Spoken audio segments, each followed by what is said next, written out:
ሰላም ውድ ወደ አገር ቤት ፕሮግራም ተከታታዮቻችን፣ ይህ ፕሮግራም በፍልሰትና ፍልሰት ተመላሽ ኢትዮጵያውያን ሴቶች እውነተኛ ታሪክ ላይ የሚያተኩር ሲሆን በፖፑሌሽን ሚዲያ ሴንተርና በዩኤን ዊሜን በተገኘ የገንዘብ ድጋፍ በአባይ ቴሌቪዥን ዘወትር ቅዳሜ በዚህ ሰዓት የሚቀርብላችሁ ሳምንታዊ መሰናዷችን ነው። በፕሮግራማችን የተለያዩ በፍልሰትና ፍልሰት ተመላሽ ሴቶች በእውነተኛ ታሪኮቻቸው ውስጥ የገጠማቸውን ውጣ ውረዶች፣ ያሳለፉትን ስኬትና ውድቀቶችን እንዳስሳለን። ስለ ፍልሰት የተለያዩ የማህበረሰብ ክፍሎችና የሚመለከታቸው ባለድርሻ አካላት አስተያየቶችም ይቀርቡበታል። ዓለም አቀፍ የፍልሰተኞች ቀን አይኤምዲ በየዓመቱ እንደ ኢሮፓያን አቆጣጠር ዲሴምበር 18 ይከበራል። እንግዲህ ዓለም አቀፍ የፍልሰተኞችን ቀን በተለየ ሁኔታ ፖፑሌሽን ሚዲያ ሴንተር ከዩኤን ዊሜን ጋር በመሆን በደማቅ ሁኔታ እያከበረ ይገኛል። እኛም እዛ ተገኝተናል። እንግዲህ የተለያዩ ፕሮግራሞች፣ የተለያዩ እንግዶች ይኖሩናል። ከእንግዶች ጋር ቆይታ ይኖረናል። ወደ እናንተ ወደ ውድ ተመልካቾቻችን ይህንን በተመለከተ ፕሮግራም ይዘንላችሁ እንቀርባለን።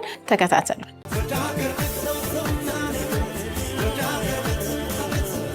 ፍልሰተኞች ወይም ሚግራንትስ በዋናነት ለስራ፣ ለትምህርት ወይም ደግሞ ለተሻለ የኑሮ ሁኔታ ወደ ሌላ ሀገር የሚሰደዱ ሰዎች ሲሆኑ ስደተኞች ወይም ደግሞ ሪፊውጂስ በጦርነት፣ በስደት ወይም ደግሞ በአመጽ ምክንያት ሀገራቸውን ለቀው ለመውጣት የተገደዱና በዓለም አቀፍ ሕግ መሰረት የተጠበቁ ናቸው። አሁን ባለንበት በፍጥነት የሚለዋወጠው ዓለም ውስጥ ደህንነቱ የተጠበቀ ሁሉን አቀፍና ፍትሃዊ የፍልሰት ስርዓት በጣም አስፈላጊ ነው። የፍልሰት ቀን መከበር ያሉት ጠቀሜታዎች በዋናነት ፍልሰተኞች ለስራ፣ ለትምህርት፣ ለቤተሰብ ወይም ለተሻለ የኑሮ ሁኔታ ድንበር አቋርጠው ሲንቀሳቀሱ በእነሱ ላይ የሚኖረንን ግንዛቤ ያሳድጋል። የፍልሰተኞች አስተዋጽኦአቸውን፣ መብቶቻቸውን እና የሰብአዊ ክብራቸውን የመጠበቅ አስፈላጊነት ላይ ግንዛቤ ያጎለብታል። ፍልሰት የኛ ክፍለ ዘመን ወሳኝ ኃይል ነው። የፍልሰት ጠቀሜታዎች የሰራተኛ እጥረትን ለመፍታት፣ የመካከለኛና የዝቅተኛ ገቢ ላላቸው ሀገሮች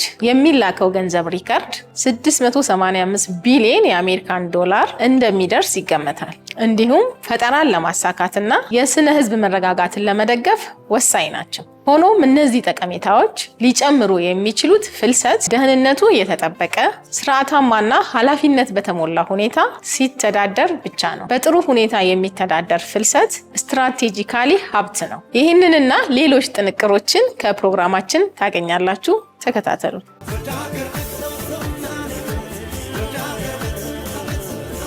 ሁላችሁንም እንደገና እንኳን ደህና መጣችሁ እያልኩ ነገ ታህሳስ 9 2018 በመላ ዓለም የስደተኞች ወይም የፍልሰት ቀን ታስቦ ይውላል። እንደሚታወቀው በዓለም አቀፍ ደረጃ የሚካሄዱ መደበኛም ሆነ ኢመደበኛ ፍልሰቶችን ዋነኛ የመነጋገሪያ አጀንዳ ሆነው ቀጥለዋል። ዜጎች ከአንድ ሀገር ወደ ሌላ የሚፈልሱበት ምክንያቶች የተለያዩ ቢሆንም በዋነኝነት የተሻለ የሥራ ዕድል ፍለጋ፣ ራስን ከተለያዩ አደጋዎች ለመከላከል እና የተለያዩ ተስፋ አስቆራጭ ሁኔታዎችን ለመወጣት በሚልና በሌሎች ምክንያቶች ሊሆን ይችላል።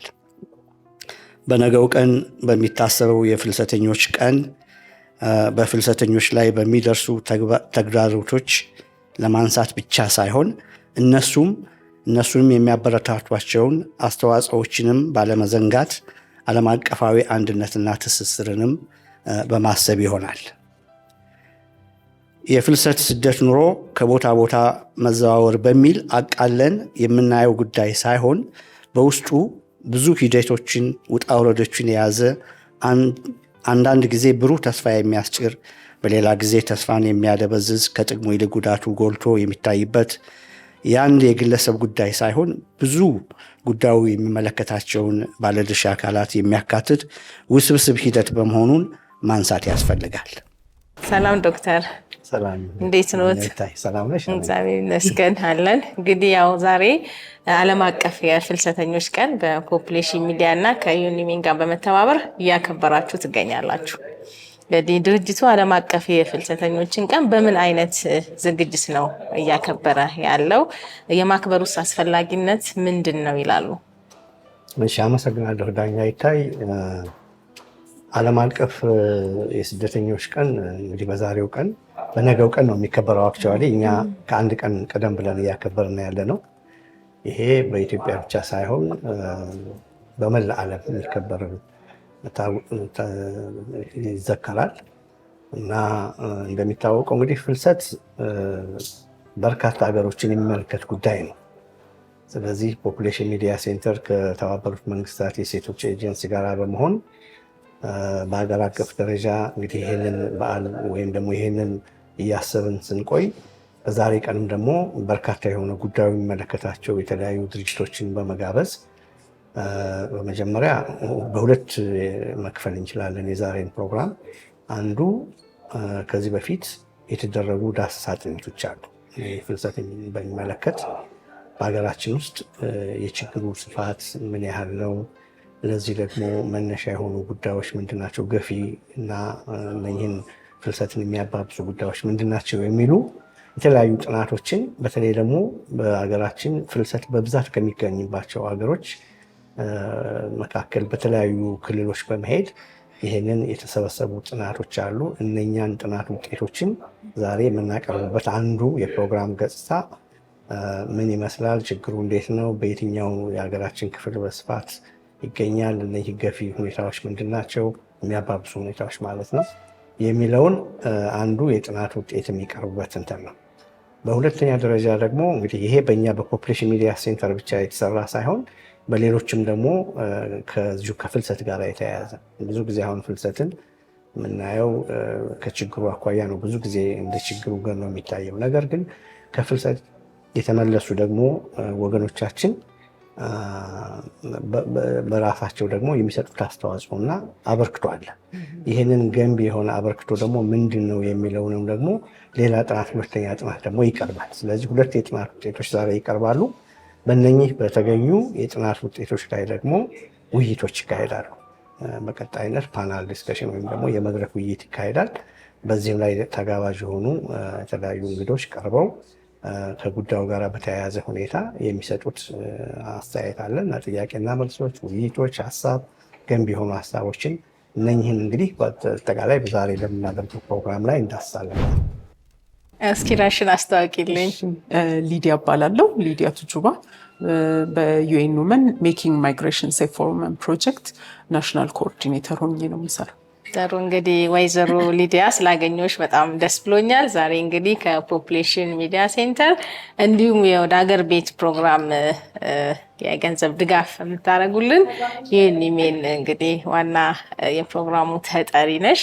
ስላገኘሁሽ ደስ ብሎኛል። እንግዲህ ያው ዛሬ ዓለም አቀፍ የፍልሰተኞችን ቀን እያከበር እንገኛለን። እንግዲህ ድርጅቶ ወይም ደግሞ ተቋሙ ዓለም አቀፍ የፍልሰተኞችን ቀን በምን አይነት ዝግጅት ነው እያከበረ ያለው? የማክበሩስ አስፈላጊነት ምንድን ነው ትያለሽ? እሺ፣ እኔም በጣም አመሰግናለሁ። ያው የዛሬውን መድረክ ከፖፑሌሽን ሚዲያ ሴንተር ጋር በመተባበር ነው መድረኩን የፈጠርነው። ከፖፑሌሽን ሚዲያ ሴንተር ጋር የሴቶች ፍልሰተኞችን ወይንም የሴት ተመላሾችንም ጭምር እነሱን ለመደገፍ የተለያየ በማህበረሰብ ውስጥ እንዴት መቃኘት አለባቸው፣ ምን አይነት ድጋፍ ይፈልጋሉ፣ ምን አይነት ሰርቪሶችን ወይንም አገልግሎቶችን ያገኛሉ፣ በዚህ መሀል ያለው ጉድለት ምንድን ነው የሚለውን በተለያዩ ጉዳዩ ላይ ድርሻ ያላቸውን አካላት በመጋበዝ ይህንን መድረክ ፈጥረናል።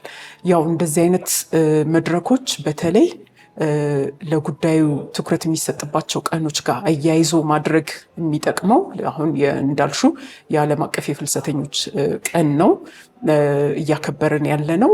ለጉዳዩ በጣም ትኩረት ለመስጠት በእንደዚህ አይነት ጊዜዎች ደግሞ ያሉትን ክፍተቶች የሚሞላ መድረኮች መፍጠርሽ ስራው በደንብ እንዲሰራና እነዚህን የምትሰበስቢያቸውን ወይንም ያሉትን አካላት እዚህ ጉዳይ ላይ የሚሰሩትን በማነጋገርና መፍትሄ ሀሳቦችን በማቅረብ በተለይ ለሴት ፍልሰተኞች እና ለሴት ተመላሾች የሚደረጉት ድጋፎች በደንብ ተቀናጅተው እንዲሰሩ እነሱን የሚጠቅሙና እነሱን የሚያበቁ እንዲሆኑ ያው አስተዋጽኦ ያደርጋል በሚል ነው እና ለዚህም ነው ቀኑን መሰረት በማድረግ ይህንን ፕሮግራም ያዘጋጀ ነው ከፖፑሌሽን ሚዲያ ጋር ማለት ነው።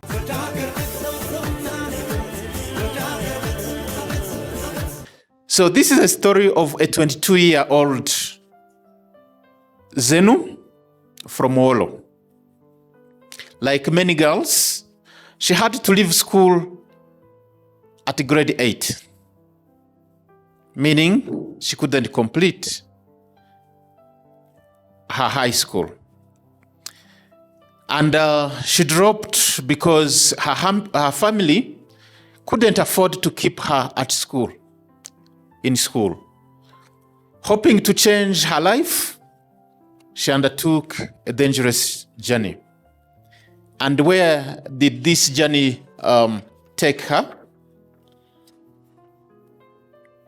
Name of the destination withheld. At her destination, she faced serious abuse. She was overworked. She missed all legal protection. Her wage was often withheld. She even became pregnant out of all this ordeal. When she was pregnant, she was dismissed because she was seen as no longer productive, as no longer exploitable.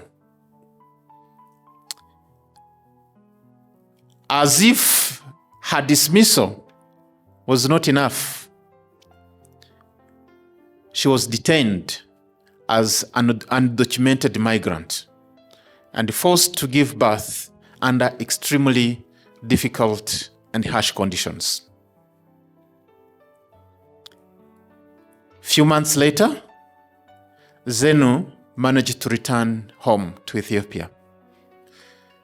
And she was brought to a girl shelter, which is one of the UN Women Partners organizations, where she finally received safety, care, and comprehensive rehabilitation support. Today, Zenu has reunited with her family, and she's steadily but surely rebuilding her life. Her family can even see the fruits of her resilience and energy. She's showing remarkable resilience and strength, thriving, rehabilitating, and rebuilding her life. That's the story of Zenu. One out of many, thousands, hundreds, thousands of women migrants. Zenu's story is just one among those too many, reminding us why gender-responsive migration governance is essential. When we get it right, we can protect migrant women's rights, we can support their aspirations, and ensure migration benefits migrants and enriches communities and contribute to the development of their country of origin. ሰላም አቶ ሀብታሙ ተዘራ ሰላም እንደናለ ደህና ለኔ ያስላገኘው ደስ ብሎኛል። እኔም ስላገኘሽ ደስ ብሎኛል። ያ ዛሬ እንግዲህ ዓለም አቀፍ የፍልሰተኞችን ቀን ከፖፑሌሽን ሚዲያ እና ከዩኤን ጋር በመሆን ያከበርን እንገኛለን። ያው እዚሁ ፕሮግራም ላይ ደግሞ በፍልሰትና ፍልሰት ተመላሾች ዙሪያ ጥናታዊ ጽሑፍ አቅርበሃል። እንግዲህ ያው ጥሩ የሆነ ጥናታዊ ጽሑፍ እንዳቀረብክ እኛም ያዳመጥን ነበርና እስቲ እንደው በፍልሰትና ፍልሰት ተመላሾች ዙሪያ ከጥናታዊ ጽሑፍ ተነስተን እንደ ያለው ጠቀሜታ ምንድነው የሚለውን ነገር ትንሽ ማብራሪያ ልትሰጠኝ ነበር። ጥሩ አመሰግናለሁ። በቅድሚያ እንኳን ለፍልሰተኞች ቀን በሰላም አደረሳችሁ። እንኳን አብሮ አደረሰ። እንግዲህ እኛ ይሄ ጥናት የተጠናው በኢትዮጵያ ውስጥ በስደትና ከስደት ተመላሾች ዙሪያ የተሰራ ጥናት ነው። ጥናቱ በኢትዮጵያ ውስጥ ያሉ የህግ ማዕቀፎችን ምን ድጋፍ አለ፣ በምን መልኩ ነው ወደ ፍልሰት የሚሄዱበት፣ ከተመለሱም በኋላ የሚያጋጥማቸው ቻሌንጆች ምንድናቸው፣ ምንስ መሰራት አለበት የሚል ጥናት ወደ 6 ወረዳዎች 4 ክልል ላይ የተሰራ ጥናት ነው። ይሄ ጥናት እንግዲህ ለፖሊሲ ግብዓት የሚጠቅም እንዲሁም ተግባራዊ አካላት ደግሞ እንደ ግብዓት ሊጠቀሙበት የሚችሉ ትልቅ ጥናት ነው የተጠናው። እንደው አንኳር የሆኑ ግኝቶችን ከማድረግ አንጻር አንዱ የተገኘው የዚህ ጥናት ወደ ስደት የሚሄዱ ወደ ፍልሰት የሚሄዱ እህቶች ላይ ነው ፎከስ ያደረገው ይሄ ጥናት። አንደኛ እያወቁ የሚያስፈልጉ ዶክመንቶችን የቪዛ ሌሎች ሌጋል ዶክመንቶችን ህጋዊነቱን ያውቃሉ። ነገር ግን እነሱ የሚፈልጉት ኢመደበኛ የሚባለውን ወይም በደላላና በሌሎች ህገወጥ ሰዎች ዝውውር መሄድን ይመርጣሉ። ይህ የሚያደርጉበት ደግሞ አንደኛ ቀላልና ፈጣን ነው ብሎ ያስባሉ። አንዳንዶቹ ደግሞ ወጪና ጊዜ ይቆጥባል ብለው ስለሚያስቡ ኢሬጉላር የምንለው ወይም ኢመደበኛ የሚለውን የፍልሰት አማራጭ እንደሚጠቀሙ አይተናል። ሁለተኛው ከመጡም በኋላ አገር ውስጥ ያለው ቻሌንጅ ወይም ችግር ምንድን ነው ብለን ስናስብ አንዱ ከቤተሰብ ይጀምራል። ቤተሰብ ጋር ባዶ እጇን ነው የምትመጣው እህት ተባራ ወይም እንትን ብላ ነው የምትመለሰው። ባዶ እጇን ስለምትመጣ ስትሄድ ያወጣችውን ወጪ ለቤተሰብ ማተካ ከሆነ ከቤተሰብ አንጻር ትልቅ ተጽዕኖ እንደሚደርስባቸው፣ አድሎና መገለል እንደሚገጥማቸው ገልጸዋል። ወደ መንግስታዊ ተቋማት ስንሄድ አገልግሎቶች ይሰጣሉ። በተለይ የህግ ማዕቀፍ፣ የጤና፣ የትምህርት ስራዎች ይሰራሉ ለነዚህ ከስደት ተመላሾች ወይም ከፍልሰት ተመላሾች። ነገር ግን እነዛን አገልግሎቶች በቅጡ ያለማወቅና ያለመጠቀም ነገር አለ። ሶስተኛው ደግሞ መረጃዎቹን በሚዲያ አለማግኘት። እንግዲህ ይሄ የሚዲያ ጉዳይ አንደኛ የሚዲያ ቻናሎቹ ለነሱ ተደራሽ ያለመሆናቸው። እነዚህ እህቶች በጣም ከሩራል ኮሚኒቲ ወይም ከገጠር የሚመጡ እህቶቻችን ናቸው። ምቹ የሆነ የሚዲያ ቻናል አለመኖር አንዱ ቻሌንጅ ነው። እንደ መፍትሄ ያስቀመጥነው ምንድን ነው? አንደኛ እነዚህን እህቶቹን የኢመደበኛ ፍልሰትን እውቀታቸው ከፍ እንዲል ያለውን የሚያጋጥማቸውን ቻሌንጅ እንዲረዱ በማድረግ በተለይ ከፍልሰት የተመለሱ እህቶችን ቴስቲሞኒያቸውን በማቅረብ ለነዚህ ሊሰደዱ ወይም ወደ ስደት ሊሄዱ ላሰቡ እህቶቻችን እና ወንድሞቻችን ማስተማር ቢቻል፣ ሚዲያዎቻችን ደግሞ ስለ ፍልሰትና ከፍልሰት ተመላሽ ሰዎች ታሪኮቻቸውን በማቅረብ ሌሎቹ የሚማሩበትንና ኢንተግሬትድ የሆነ ሰፖርት ሚዲያው፣ ሌላው የህግ ማዕቀፍ የሚሰጠው የጤናም የትምህርት የሚሰጠው አካል አንድ ላይ ሆኖ ይሄ ኢመደበኛ ፍልሰትን መከላከልና መቀነስ የሚቻልበት እንዲሆን ነው። እዚህ ላይ እንግዲህ ተመልካቾችም እንዲረዱ የምንፈልገው በመደበኛ ሁኔታ መሰደድ ለሀገርም ለህብረተሰብም ይጠቅማል።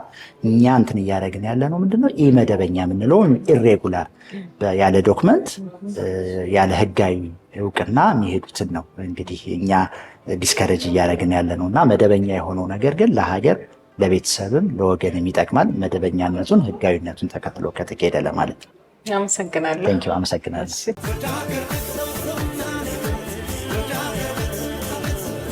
ድርጅቶ የፍልሰት ቀንን ከማክበር ባሻገር ፍልሰትና ተመላሾችን ለመደገፍ የሚሰራቸው ፕሮግራሞችን በሚመለከት ምን ይላሉ? ፖፑሌሽን ሚዲያ ሴንተር እንግዲህ ያው የሚዲያ ስፔሻላይዝ የሆነ ኦርጋናይዜሽን ወይም ደግሞ ድርጅት ስለሆነ ያው የኛ የስራ ድርሻ የሚሆነው ሚዲያን ማዕከል በማድረግ በእነኚህ በስደት ዙሪያ ያሉ ችግሮች በተለይ በህብረተሰቡ ዘንድ ተደራሽ እንዲሆኑ ማድረግ ነው እና የግንዛቤ ማስጨበጫ ስራዎችን በስፋት እንሰራለን። ማለት እንግዲህ አሁን እኛ ይሄ በተለይ ፍልሰቱ በጣም በከፍተኛ ደረጃ ከሚካሄድባቸው ክልሎችን በመምረጥ በዚያው አካባቢ በተለያዩ ቋንቋዎች የሚዲያ ስራዎችን እንሰራለን። አሁን ለጊዜው የምንሰራባቸው ዋና ዋና ቋንቋዎች በትግርኛ፣ በኦሮምኛ እና በአማርኛ የተለያዩ የሬዲዮ ፕሮግራሞችን በማዘጋጀት እነኚህ ፍልሰቱ ከሚባባስባቸውና በስፋት ከሚታይባቸው አካባቢዎች ካሉ የብሮድካስቲንግ ኤጀንሲዎች ጋር ትብብር በመፍጠር በዚህ በስደትና ከዛ ጋር በተያያዙ ዙሪያ የሬዲዮ ፕሮግራሞችን በስፋት እናካሄዳለን። አንዱ እሱ ነው። ሁለተኛ ደግሞ ያው በቴሌቪዥንም እናካሄዳለን። አሁን ከአባይ ቲቪ ጋር ከእናንተ ጋር በዚህ በፍልሰት ዙሪያ በተከታታይ ፕሮግራም አለ። ቅዳሜ ከሰዓት በኋላ የሚቀርበው ፕሮግራም ያው እንደሚታወቀው ዳኛ ይታይ በአንቺ በኩል እና ከአባይ ቲቪ ጋራ የተለያዩ ጉዳዩ ከሚመለከታቸው ጋራ በመነጋገር በተለይ ደግሞ ከዚህ በስደት ዙሪያ ያለው ሁኔታ ምን ይመስላል ከራሳቸው ተመላሾችም ጋራ የችግሩ ገፈት ቀማሽ ከሆኑት ጋራ ከሌሎችም ሰዎች ጋር እንግዲህ የተለያየ ቴሌቪዥን ፕሮግራምም አለ። የቴሌቪዥኑን ደግሞ በተጨማሪ እዛው ችግሩ ካለበት ክልሎችን በመሄድ ህብረተሰቡን አንድ ላይ በማሰባሰብ ብዙ የሆኑ የህብረተሰቡ ውይይቶችን ይሄ ካምፔን ወይም ደግሞ ኮሚኒቲ ዲያሎግ የምንለውን አይነት ነገር በህብረተሰቡ ዘንድ እዛው በመገኘት ስለ ችግሩ ከራሳቸው አንደበት እንዲሰማ ከወላጆቻቸው ያው እንደሚታወቀው ስደት የሚያባብሱ ነገሮች አሉ። አንዱ የራሱ ከቤተሰብ ስንጀምር ከቤተሰብ ይጀምራል።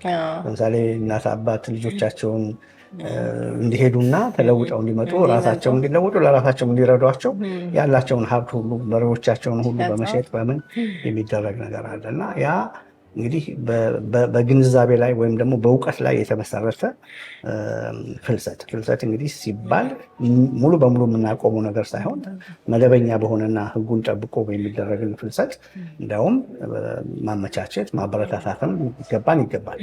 አሁን ኢመደበኛ የሆነ ወይም ደግሞ ኢሌጋል የምንለውን ደግሞ ሕገወጥ በተለምዶ የሚባለው ግን ኢመደበኛ የሚባለው ፍልሰት ግን እሱን ያለምንም ዶኩሜንት ዝም ብሎ በተራ ቅስቀሳ ወይም ደግሞ በደላላ ግፊት የሚደረጉና ብዙዎቹ ደግሞ መደበኛ ባልሆነ መንገድ በተለያየ የሀገሪቷን ክፍል ጥሰው በመውጣት የሚደረጉ ስደቶችን እነሱ ነው እንግዲህ አሁን እንዳይቀጥሉ እንዳይባባሱ በተሻለ መጠን ህብረተሰቡ ግንዛቤ እንዲኖረው እያደረግን ያለ ነው እና በዛ በኩል እንግዲህ ከምናደርገው ፖፑሌሽን ሚዲያ ሴንተር እዛው ህብረተሰቡ ባለበት አካባቢ ሄደ ይሄንን ከህብረተሰቡ ጋር ውይይት ለመፍጠር ብዙ ስራዎች እንሰራለን። በጣም አመሰግናለሁ። እንግዲህ ድርጅቱ የፍልሰተኞችን ቀን ከማክበር ባሻገር ፍልሰትና ተመላሾችን ለመደገፍ የሚሰራቸውን ፕሮግራሞች በሚመለከት እንዴት ታይዋለሽ? ዩኤን ውመን ያው አንቺ መጀመሪያም ብለሻል። ይሄ ፕሮግራም ከፖፑሌሽን ሚዲያ ጋር እየሰራ ነው ያለነው ስራ ከትልቅ ፕሮግራም ስር ያለ ነው። ዩኤን ውመን ያው ከስሙም እንደምናየው ሴቶችና ስርዓተ ጾታ ላይ ነው በደንብ የሚሰራው። በአጠቃላይ በተለይ ደግሞ አሁን እኔም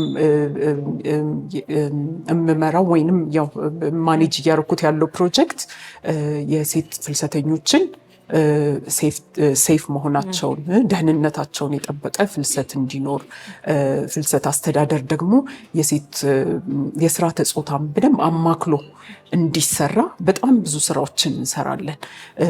ከስልጠና ተነስቶ የተለያዩ የመንግስት አካላትን መንግስት ያልሆኑ አካላትን ስርዓተ ጾታና ፍልሰት ምን ይመስላል የሚለውን ያንን ኮኔክሽን በደንብ አብላልቶ በተለያዩ ሰርቪስ የሚሰጡ ፕሮግራም ያደርጉ ያንን ግምት ውስጥ ያስገባ ስራ እንዲሰራ የተለያዩ ስልጠናዎች እንሰጣለን።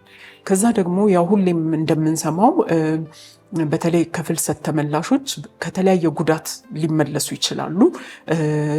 ከጾታዊ ጥቃት ጀምሮ የስነ ልቦና ጉዳት፣ የጤና ችግር ሊመለሳሉ።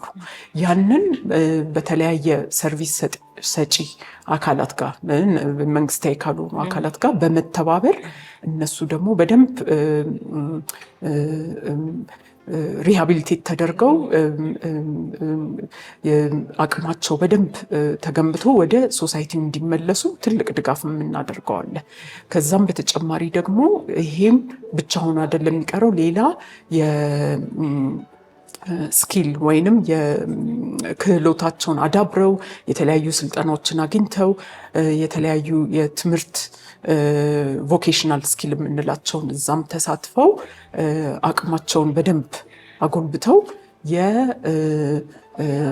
ስራቸውን የራሳቸውን የግል ስራ እንዲሰሩ የገንዘብ ድጋፍ ሰጥተን ሴቶች ብዙ ኦልሞስት ወደ 2000 የሚሆኑ ሴቶችን አቅማቸውን ገብተን የራሳቸውን ስራ ፈጥረውና ተቀጥረው እንዲሰሩ ተመላሾችን በዚህ ፕሮግራም ሰፖርት አድርገናል እና እንዳልኩሽ ያው የአቅም ግንባታም አለው የተለያየ ከመንግስት አካላት ጋር እና የመንግስት ያልሆኑ አካላት ከዛ ደግሞ ሴቶች ተመላሾችንም ደግሞ እነሱን ላይ ያተኮረ እነሱን ድጋፍ ሰጥቶ ማቋቋምና ዘላቂ የሆነ ኑሯቸውን እዚህ በደንብ ተረጋግተው እንዲኖሩና አቅማቸውን እንዲገነባ የምናደርጋቸው የኢኮኖሚ ድጋፎች አሉ ማለት ነው።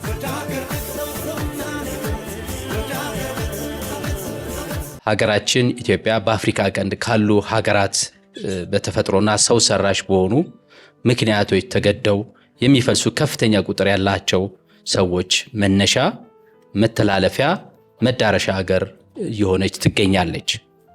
በተለይም በርካታ ወጣቶች መደበኛ ያልሆነ ፍልሰትን እንደ አማራጭ በመጠቀም በሰሜን መውጫ በር በመጠቀም በመተማ በኩል ወደ ሱዳን፣ ግብፅ፣ ሊቢያ በማቋረጥ መዳረሻቸውን ወደ ጣሊያንና ሌሎች የአውሮፓ ሀገራት በማድረግ እንዲሁም ደግሞ የምስራቁን በር በመጠቀም በተለይ ከፍተኛ ቁጥር ያላቸው ፍልሰተኞች ጅቡቲን፣ ሶማሊያንና የመንን በማቋረጥ መዳረሻቸውን ሳውዲ አረቢያና ሌሎች የአረብ ሀገራትን በማድረግ እንዲሁም የደቡብ መስመር በመከተል በኬንያ፣ በዚምባብዌ፣ ታንዛኒያ፣ ዛምቢያ፣ ሞዛምቢክ፣ ማላዊ በመሳሰሉ ሀገሮችን በማቋረጥ መዳረሻቸውን ደቡብ አፍሪካ በማድረግ በመቶ ሺዎች የሚቆጠሩ ወጣቶች ከሀገር እየወጡና ለስነ ልቦና፣ ለጤና፣ ለኢኮኖሚ፣ ለአካል ጉዳትና ብሎም ለሞት ለሚያደርሱ ጉዳቶች እየተዳረጉ ይገኛሉ።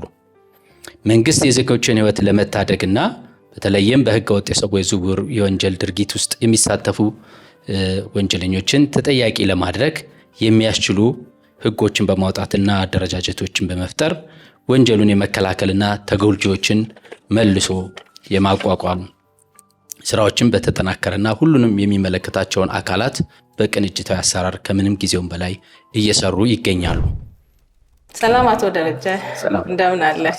በድጋሚ ስለተገናኘን ደስ ብሎኛል። ያው እንግዲህ ዛሬ እንደሚታወቀው ዓለም አቀፍ የፍልሰተኞች ቀን እየተከበረ ነው። በዚህ ፖፑሌሽን ሚዲያ በሚያዘጋጀው ፕሮግራም ላይ እንደ ተቋሙ ተጋባዥ እንግዳ ሆነው እዚህ ቀርበዋልና ያው እንግዲህ አንዳንድ ጥያቄ ይኖረኛል። እንግዲህ ተቋሙ ዓለም አቀፍ የስደተኞችን ቀን እንዴት ያከብራል? የመከበሩስ አስፈላጊነት ምንድነው ብለው ያምናሉ? እንግዲህ ይሄ የፍልሰተኞችን ቀን ማክበር በኢትዮጵያ ለመጀመሪያ ጊዜ ነው እንደ መንግስት የምናከብረው። በዓለም አቀፍ ደረጃ ግን ለ25ኛ ጊዜ ነው የሚከበረው። የተባበሩት መንግስታት በዲሴምበር 2000 ዓ.ም አካባቢ እንደ ፈረንጆች አቆጣጠር የተባበሩት መንግስታት በወሰነ ውሳኔ መሰረት የሚከበር ነው። ሲከበረም ዋና ዓላማው ለፍልሰተኞች ተገቢ የሆነ ክብር በመስጠት የእነሱንም ኮንትሪቢሽን እውቅና መስጠትና ተገቢውን መብቶቻቸውና ጥቅሞቻቸውን በማክበር ለሀገርም ለዓለምም የሚያበረክቱትን አስተዋጽኦ ክብር ለመስጠት ጭምር ነውና በዋናነት የፍልሰተኞች መብት አጠባበቅ ላይ ያተኮረና በቀጣይም ደግሞ ሁልጊዜም መደበኛ የሆኑ ፍልሰቶችን መጠቀም የተሻለ አማራጭ ነው የሚለውን ማስተዋወቅ። እንደው ወደፊት ተቋሙ በፍልሰትና ፍልሰት ተመላሾች ዙሪያ ምን አይነት ሚና ይጫወታል ብለው ያስባሉ? እንግዲህ ይሄ ስራ በተለይ ከፍልሰት ጋር ተያይዞ የሚሰሩ ስራዎች የአንድ ተቋም ኃላፊነት ብቻ አይደሉም። በዋናነት መንግስት ኃላፊነቱን ሊወስድ ይችላል። ነገር ግን ዓለም አቀፍ ድርጅቶች፣ ሌሎች አጋር ድርጅቶችም አብረው በጋራ የሚሰራ ስራ ነው። ነገር ግን መንግስት በቅድ የያዛቸው ስራዎች አንዱ ዜጎች በሀገር ውስጥ ባሉ አማራጮች ተጠቅመው ራሳቸውንም ቤተሰቦቻቸውንም ሀገርን የሚጠቅሙ የማድረግ ስራዎች ትኩረት ተሰጥቶባቸው ይሰራሉ። ነገር ግን የውጭ ሀገር የስራ ስምሪትን እንደ አማራጭ ለሚወስዱ ዜጎቻችን ደግሞ ትኩረት ተሰጥቶ የሚሰራው ህጋዊው መስመር ተከትለው እንዲሄዱ ወደ ውጭ ሀገርም መሄድ ከፈለጉ ህጋዊውን የሆነው መስመር መከተል የተሻለ አማራጭ ስለሆነ ያንን ቀላልና ለዜጎች ምቹ የማድረግ ስራዎች ይሰራል። ስለዚህ በዚህም ደግሞ ሀገርም እነሱም ቤተሰቦቻቸውም አትራፊ እንዲሆኑ የማድረግ ስራዎች ይሰራሉ። እንግዲህ በዚህ ፕሮግራም ላይ አስታከም በፍልሰትና ፍልሰት ተመላሾች ዙሪያ አንድ መልእክት ለፖሊሲ አውጪ ውስጥ ማስተላለፍ ቢችሉ ያ መልእክቱ ምን ይሆናል? እንግዲህ ፖሊሲ አውጪዎች በተለይ ትኩረት እንዲሰጡ የምንፈልገው የፍልሰት መሰረታዊ ምክንያቶች ምንድን ናቸው? በፍልሰት መነሻ የሚሆኑት በተለይ ደግሞ መደበኛ ያልሆነው ፍልሰትን በተመለከተ ምን አይነት ሀገራዊ ሶሉሽን ሊኖር ይገባል የሚለው ላይ ትኩረት ቢሰጡ፣ ሩት ኮዙ ላይ ትኩረት ሰጥተን ብንሰራ መደበኛ ያልሆነው ፍልሰት መከላከል እንችላለን ብለን እናስባለን። ከዛ ባለፈ ደግሞ ፍልሰት ለእድገት ካለው ጥቅም አንጻር በዛኛው ሳይድ ደግሞ ፍልሰት የራሱ የሆነ ለሀገር የሚያበረክተው አስተዋጽኦ አለው። ኤክስፔሪየንሳቸውን፣ እውቀታቸውን፣ የሌላ ሀገር ልምዶችን ይዘው የሚመጡባት ስለሆነ ሌሎች ኢንቨስትመንትን ጭምር የሚያበረታታ ስራዎች የሚሰሩበት ስለሆነ ከልማት ጋር አያይዞ ያለውን ኮንትሪቢሽን በተመለከተ ፖሊሲ አውጪዎች ትኩረት ሰጥተው ቢሰሩበት የተሻለ ነው የሚል አስተያየት አለ። ያው በዚህ ዓመት የሚከበረው ዓለም አቀፍ የፍልሰተኞችን ቀን ተመልክቶ ለተመልካቾቻችን እንዲይዙ የሚፈልጉት መልእክቶች ካሉ? ያው ከምንሰራውም ስራ አንጻር ፍልሰት ከስርዓተ ጾታ አኳያ በደንብ የምንሰራ ከሆነ ሴቶችን በደንብ ማግኘት የሚችሉትን ጥቅም ለራሳቸው ብቻ ሳይሆን ለቤተሰቦቻቸው፣ ለማህበረሰባቸው እንደውም ለሀገራቸው ተጠቃሚ እንዲሆኑ እናደርጋለን እና ትልቁ መልእክታችን ከምንሰራውም ስራ አንጻር ስርዓተ ጾታ ያማከለ የፍልሰት አስተዳደር መኖር ለሴቶች ተጠቃሚነት አስፈላጊ ነው የሚለውን መልእክትና ይህንንም ደግሞ ትልቅ እኛም ፕሮሞት የምናደርገው የምንሰራበትም ዋናው ዓላማ ነው እና ይህንን በተለያየ ፍልሰት ላይ የሚሰሩ አካላትንም ኢንካሬጅ የምናደርገው እና በዛም እንዲሰሩ የምናበረታታው ስርዓተ ጾታን ያማከለ ስራ መሰራት አለበት ፍልሰት አስተዳደር ላይ የሚል መልእክት ነው ያለኝ። በጣም አመሰግናለሁ። እንግዲህ ወደፊት በፍልሰትና ተመላሾች ዙሪያ ድርጅቱ ምን ሚና አለው? እንዴትስ ቀጥሎ ይሰራል? እኛ እንግዲህ ያው እንዳልኩሽ ይህንን ስራ እንቀጥላለን። እስካሁን ያው በጀርመን መንግስት ሰፖርት ነው፣ የገንዘብ ድጋፍ ነው እየሰራን ያለ ነው። አሁንም እንቀጥላለን። የኢኑመን የማይግሬሽን በተለይ ፍልሰት ላይ ሴቶች ተጠቃሚ እንዲሆኑ በኢትዮጵያ የሚሰራውን ስራ በዚሁ አሁን በምንሰራበት አካሄድ ቅድምም በገለጽኩት እሱንም እንቀጥላለን ብለን ነው የምናስበው። እንግዲህ ወይዘሮ ሊዲያ እጅግ አድርጌ ያመሰግናለሁ። በፍልሰትና ፍልሰት ተመላሾች ዙሪያ ያ በጣም ኮርኳሪ አጀንዳ ነው ይሄ አጀንዳ እና ይመለከተኛል፣ ያገባናል ብላችሁ እንደ ተቋምም እንደ ግለሰብም ትልቅ ለማህበረሰቡ ትልቅ የግንዛቤ ማስጨበጫ ስራ ነው እንግዲህ እየሰራችሁ ያላችሁት። አብረን ተባብረን ወደ ሀገር ቤት የተሰኘው ፕሮግራም ያው ፕሮግራሙ ቆንጆ ፊድባክ ያለው ፕሮግራም ነው እና ትልቅ ፕሮግራም ነው እየሰራችሁ ያላችሁት። እንግዲህ ቀጥሉበት። በጣም እናመሰግናለን። እኔም በጣም አመሰግናለሁ።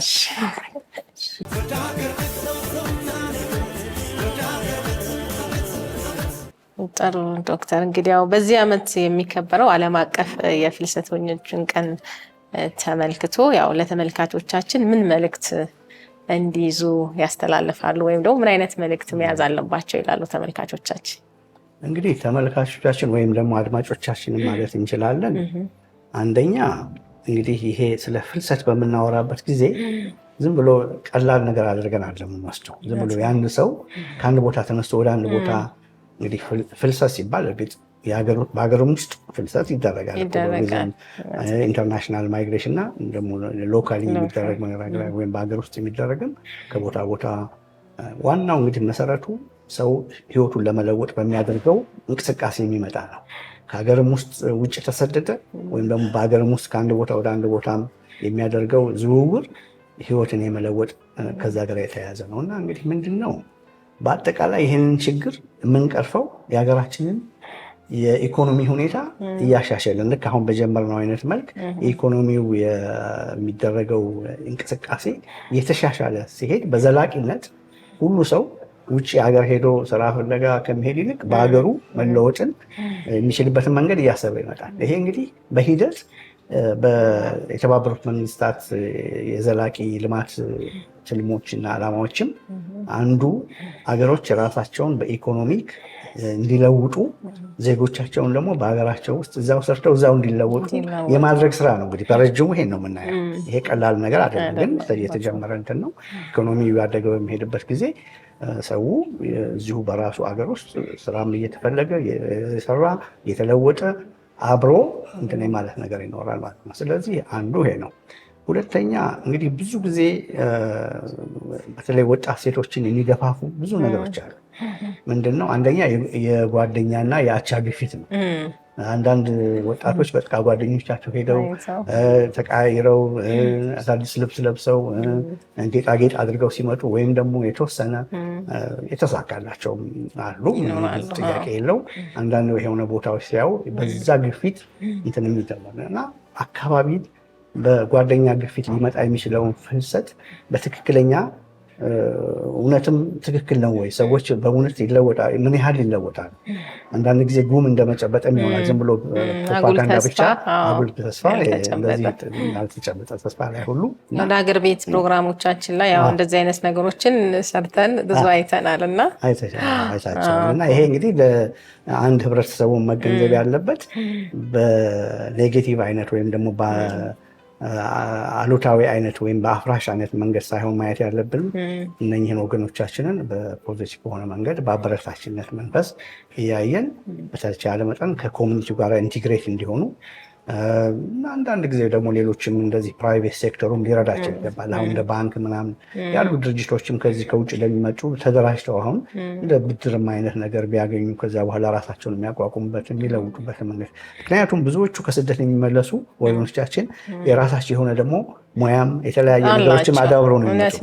እዚህ ሀገር ሲመጡ ብዙ የስራ እድል ፈጥረው በዛ ሀገር በያዙት ሙያ እና ክህሎት ሌላውንም የሚጠቅሙ ሀገርንም ራሳቸውንም የሚጠቅሙ የሚሆኑበት አለና ስለዚህ እነዚህ ስኪል ብቻ ይኖራቸውና ግን ገንዘብ ከሌላቸው ያንን ገንዘቡን ደግሞ እንደ ማይክሮ ፋይናንስ እንደዚህ አይነት መሳሰሉ ቢረዷቸውና ደግሞ የሚቋቋሙበትን እንደዛ ብናስብ ጥሩ ነው እላለሁ እና ስለዚህ ህብረተሰቡ ይሄንን ግንዛቤ ውስጥ ቢያስገባ ጥሩ ነው የሚል ሀሳብ አለኝ። ጥሩ እንግዲህ ዶክተር ወደፊት በፍልሰትና ተመላሾች ዙሪያ ድርጅቱ ምን ሚና ይጫወታል? እንግዲህ የጀመራቸውን ስራ አጠናክረው መቀጠል ነው ማለት አንደኛ የዚህ አዌርነስ ስራው ነው፣ የግንዛቤ ማስጨበጫ ስራው ተጠናክሮ መቀጠል አለበት። ይሄ ምንም ወደኋላ የሚባልበት አይደለም። ከሌሎች አጋር ድርጅቶች ጋር ይሄ የፍልሰት ጉዳይ አንድ ድርጅት ብቻውን አይሰራም።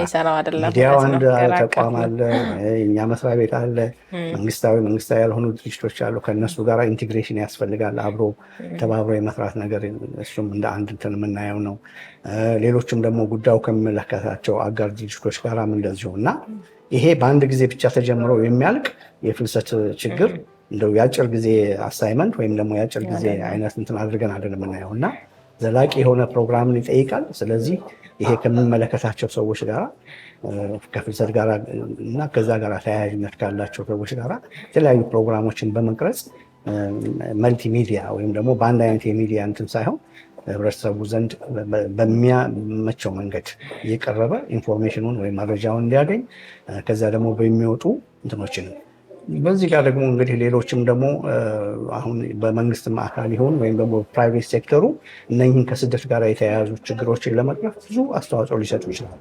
በዛም አካባቢ ብዙ የአድቮኬሲ ስራዎችን ማለት እንችላለን። ወይም ደግሞ ይሄ ጉድጎታ ልንለው እንችላለን። ወይም ደግሞ ገንቢ የሆኑ ግን በመደረግ ያለባቸውን ነገሮች ለሚመለከተው አካል በማቅረብ እነኛም ደግሞ እንግዲህ ከዚህ ጋር ወገኖቻችንን መልካም የሆነ እነሱም ደግሞ በሚመለሱበት ጊዜ ደግሞ ዲግኒቲያቸው ወይም ደግሞ ክብራቸው ተጠብቆ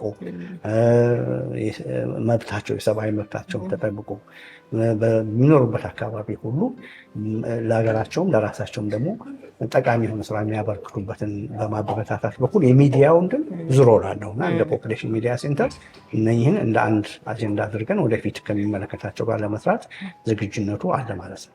በጣም ጥሩ ዶክተር፣ እንግዲህ እጅግ አድርጌ አመሰግናለሁ። አመሰግናለሁ። ጊዜ ይስጥልኝ። ውድ ወደ ሀገር ቤት ፕሮግራም ተከታታዮቻችን ዛሬ ዓለም አቀፍ የፍልሰተኞች ቀን አስመልክተን ያቀረብንላችሁ ልዩ ፕሮግራም የተመለከታችሁትን ይመስላል። በፕሮግራማችን በዕለቱ ስለ ፍልሰት የተለያዩ አንገብጋቢና ወቅታዊ ጉዳዮች ተነስተው ልዩ ዳሰሳና ውይይት የተደረገባቸው ሲሆን በፕሮግራሙ ከተገኙ እንግዶች ጋር በመሆን ቀኑ በልዩ ልዩ ሁኔታዎችና ክንውኖች በደማቅ ሁኔታ ተከብሯል። የፍልሰትና የስደት ልዩነት በጥልቀት ተዳሷል። ፍልሰት መልካም ተብሎ የሚደገፍ ጉዞ ስለሆነ በውስጡ አስከፊ ነገሮች ቢኖሩትም መልካም ጎንም እንዳሉት አይተናል። ውድ ተመልካቾቻችን የዛሬን አበቃም። ፕሮግራሙ ቀጣይ ሳምንትም ይቀጥላል። መልካም ሳምንት።